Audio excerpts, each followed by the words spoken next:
જય શ્રી કૃષ્ણ મિત્રો, કેમ છો? બધા મજામાં ને? હું કીર્તિ ગુંતાલિયા તમારા બધાનું સ્વાગત કરું છું મારી યુટ્યુબ ચેનલ કેવી રસોઈમાં.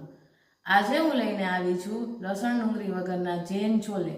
જે લોકો લસણ ડુંગળી ન ખાતા હોય તે પણ ખાઈ શકે એવા છોલે. તો ચાલો રેસીપી સ્ટાર્ટ કરીએ. છોલે બનાવવા માટે સૌપ્રથમ બજારમાં મળતા છોલે, જેને સફેદ ચણા પણ કહેવામાં આવે છે, 1 વાટકો સફેદ ચણા લીધા છે. તેને મેં રાત્રે 10થી 12 કલાક પલાળેલા હતા. હવે તેને બાફવા માટે એક કુકરમાં છોલે ઉમેરશું. ત્યારબાદ તેમાં 2 ગ્લાસ પાણી ઉમેરશું. 1 ચમચી નમક ઉમેરશું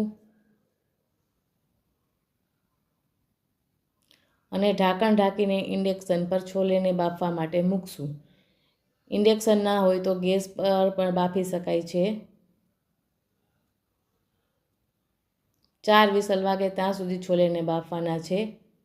હવે આ બાજુ આપણે છોલેની ગ્રેવી તૈયાર કરશું. ગ્રેવી બનાવવા માટે મેં 3 નંગ ટમેટાં લીધા છે. તેને નાના ટુકડા કરવાના છે અને મિક્સર જારમાં લેવાના છે અને ફાઇન પ્યુરી તૈયાર કરવાની છે. છોલે વઘાર માટે એક તપેલું લીધું છે. તેમાં 1 ચમચી ઓઇલ ઉમેરેલું છે. ત્યારબાદ બીજી ચમચી મેં ઓઇલ ઉમેરેલું છે. તેલ ગરમ થાય એટલે એમાં અડધી ચમચી રાઈ ઉમેરીશ.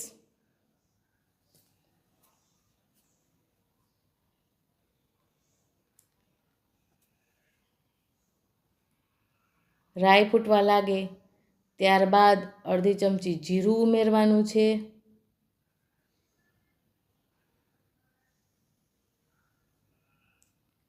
જીરું ફૂટી જાય ત્યારબાદ અડધી ચમચી હળદર ઉમેરવાની છે. મીઠા લીમડાના 2 થી 3 પાન લીધા છે.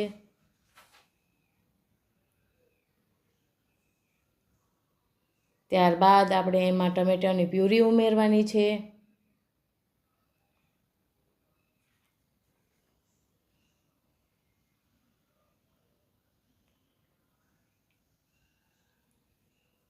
સ્વાદ પ્રમાણે નમક ઉમેરવાનું છે.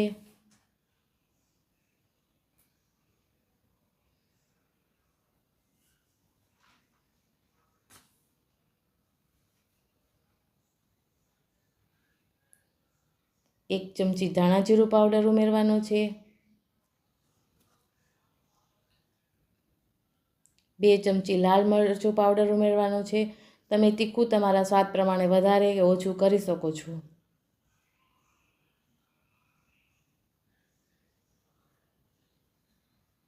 હવે મસાલાને ગ્રેવી સાથે મિક્સ કરવાના છે અને 5 મિનિટ રહેવા દેવાનું છે. આપણે ગ્રેવી બફાઈ જાય. આ બાજુ કુકર ખોલીને જોઈએ તો આપણા છોલે બફાઈ ગયા છે.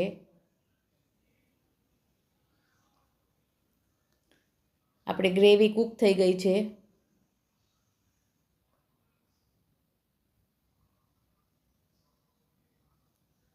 હવે આપણે એમાં છોલે ઉમેરશું.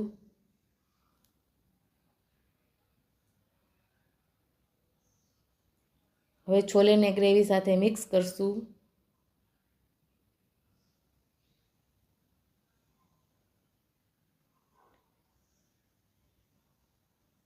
પાંચ મિનિટ રહેવા દેશું.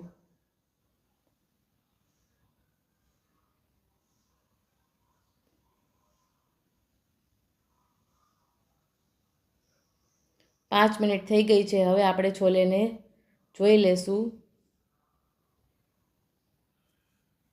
હવે એમાં ગરમ મસાલા પાવડર અડધી ચમચી ઉમેરશું અને એને પણ મિક્સ કરશું.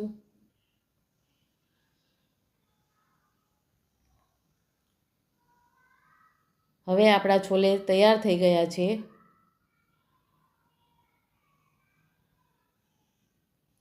તો મિત્રો, તૈયાર છે આપણા છોલે. હવે એને સર્વિંગ બાઉલમાં લઈ લેશું.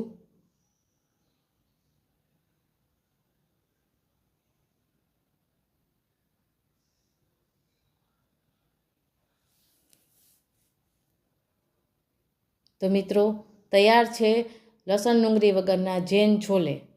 રેસીપી પસંદ આવી હોય તો મારી ચેનલને લાઇક કરજો, શેર કરજો, સબસ્ક્રાઈબ કરીને બેલ આઇકન જરૂરથી દબાવજો. ફરી મળશું નવા વિડીયો સાથે. ત્યાં સુધી આવજો.